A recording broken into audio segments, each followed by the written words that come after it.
Yeah, my name is Richard Greil. I'm the head of the Department for Hematology and Medical Oncology at the Paracelsus Medical University. And simultaneously, I am heading the Salzburg Cancer Research Institute and the Cancer Cluster Salzburg.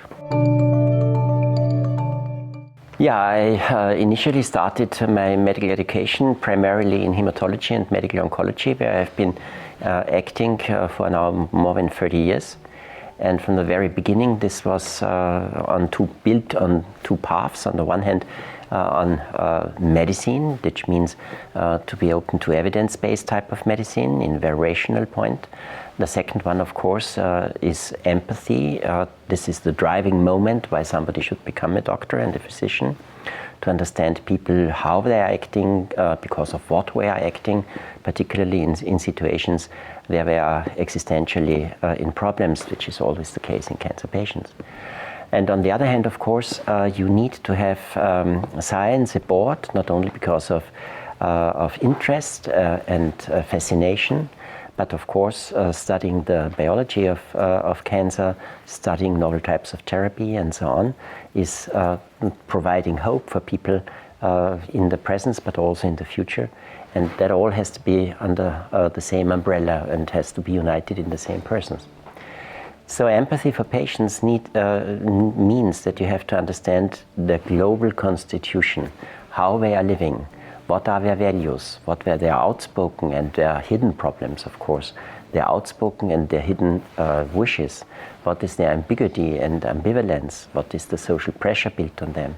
And that, of course, means to come from an outer range of understanding people in a very short period of time. You have to discuss with them their situation to a very deep aspect, and that means what is below or behind the taboos we all have, and which are very important for all of us, because a taboo also means that something is protected in us. We don't teach and talk with every person about what is very deep embedded in us, and which is sometimes a very bilateral problem and also a self-esteem problem.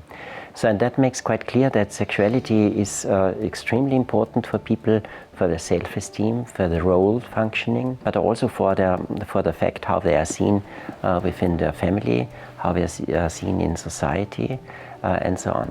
So therefore, there's no question that sexual medicine is an important aspect of understanding people, and particularly since cancer by itself has massive disturbances in self-esteem as well as in physical aspects, and and interrupts the interactions between males, females, and of course also many other sexual orientations. So it is quite clear that people are vulnerable, independent of their age. You have to understand that sexuality is more when being a young person, for which everybody understands sexuality. But under many, many conditions, we don't have much of an idea how sexuality is taking place, particularly in older people and in sick people. That is a very important aspect, because sometimes cancer patients have to bear such a large burden that you always have to try not only to raise problems and to get into deeper problems, because that is disturbing for them, but you also need to propose active solutions of the problem. So not to talk about something which is very important and not to have possibility to offer solutions for them is critical, of course, and should be avoided. But that, of course, means you have to be highly educated, either by self-education or what is taking place here and in the network Marianne has created for the European network, means to get more people educated in understanding cancer patients in terms of their sexual problems and many other aspects. I mean, there are always two different standpoints which you have to unite. So the one is your daily experience. If you're a sensible person, then you will become acquainted with many problems persons have. You have to see that in average we have, let's say, after a first talk with a patient, initially, let's say, of 1 hour, that is very much for such a situation. in the consequence, and later on you have very few minutes for discussion with a patient. So you need to become trained to see how patients are expressing themselves. You have to recognize their feelings by their face, by the tone and severity and strength of their speech, and many other aspects. You need to be sensitive within a very short period of time, a few moments, to understand that there is a problem and what might be the problem. So you take a look, for example, at the boxes beside the beds and what is situated there, because many people have in a very few square centimeters all of their life built up there. You see whether or not they have family, whether or not they have dogs, you see what they are reading, what they are orientated to, if you are trained for that, if you are personally trained for that and sensitive enough to see that. So that is the one point. Or let's say another experience, for example. When I was very young, I experienced a person who suffered from multiple myeloma. It was a female, and when I told her that this disease would not be curable, she said, "That's fantastic. That is now the reason because I will become divorced. That will be freedom I will get." Yeah. So this opens some avenues of understanding.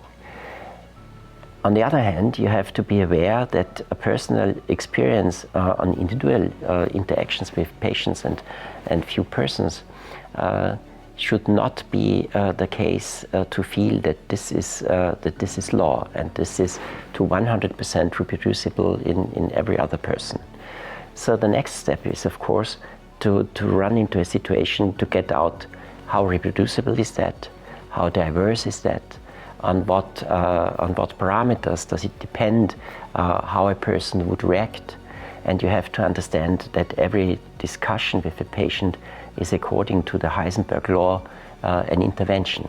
Yeah? Every measurement is simultaneously an intervention. So then you get back, of course, to try to find out what is known in the literature. If in the literature there is not enough known, then you will have to stand up and say, how can I get out what is taking place there? And that always in sexual medicine, as well as in oncology, of course, in immunology, and wherever you're looking, is the basis for research.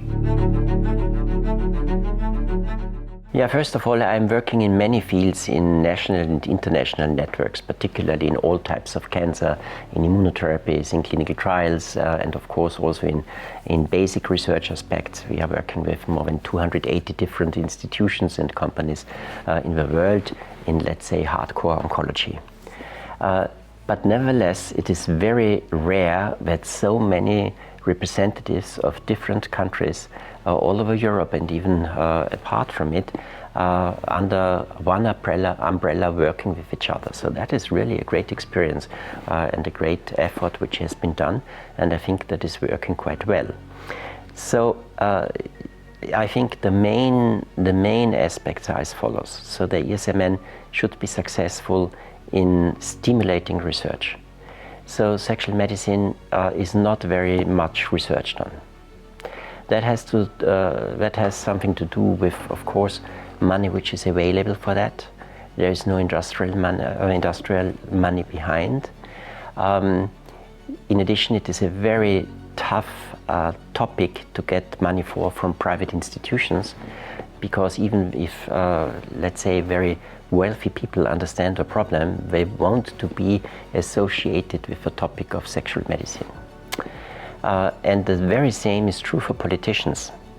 So you end up in a situation where you need very large institutions, like, for example, the European Union, where nobody would be ashamed for such a theme in order to get started.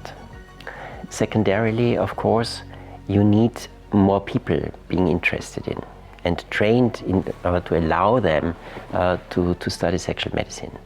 And that would be research not only on psychological aspects, but very much also on let's say, natural sciences, because of what are we acting like we are acting?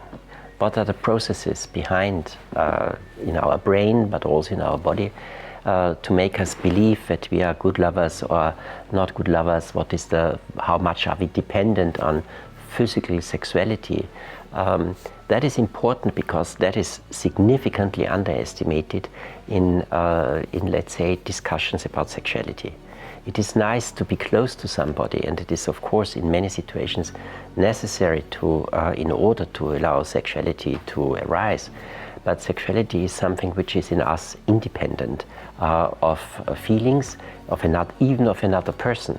So people are, human mankind is characterized that we are sexual even if we don't have a partner. So if you now take patients who lose their partners in up to 1/3 of cases because of cancer, many situations arise which are unknown to the patients but also unknown to the physicians. Secondarily, and we need to understand not only the social aspects in this regard.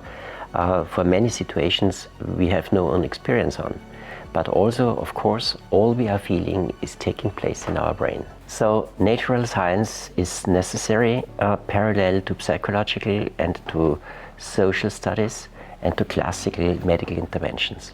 But that, for example, requires, let's say, randomized clinical trials. Randomized clinical trials are extremely rare in the social area of sciences, which are much more descriptive and often based on interviews and on a very individual basis.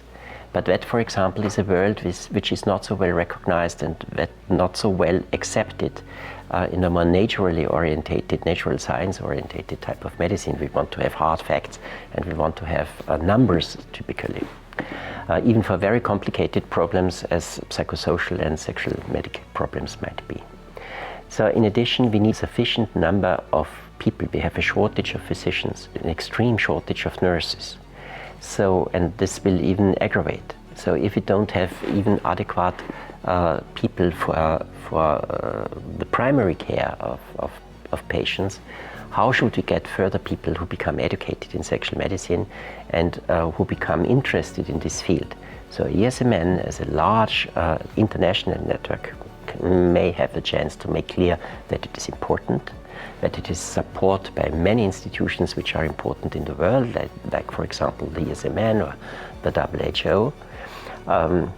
It will allow people and which become educated independent of their age and their status to understand that sexuality is highly divergent in all over the world, because it has something to do with culture, of course, that normality is to a certain type an artifact.